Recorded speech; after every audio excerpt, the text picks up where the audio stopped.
બંધો જઈએ છીએ. હાય ગાઈસ, હું અને મારા ભાઈબંધો જઈએ છીએ ઓરીના લાકડા કાપવા.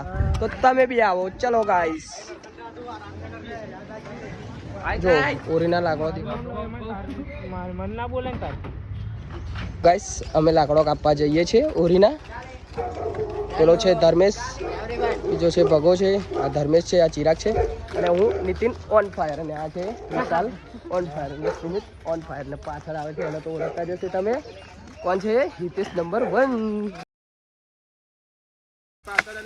જો ગાઈસ, લાકડા આપવાનું ચાલુ છે. બે ધમા છે, અને આ ત્રુસાલ છે. જો આ નાના નાના જયડા ખેંચે છે. આ તો બધા ફોકટના છે. આ છે, પેલો છે, આ બધા ફોકટના છે. ખાલી જો આ ફોન લઈને લાઈવ અત્યારે કરે છે. અત્યારે લાઈવ કરવાનું હોય છે કે કામ કરવાનું હોય છે. જો પેલો છે એ તો આઈટમ વાળો છે, એટલે તો સાઈડમાં બેસી રહ્યો છે. જો કામ ચાલુ જ છે ગાઈસ અમારું. 3જી તારીખે જોઈ લેજો અમારી ઓરી. આવી જજો.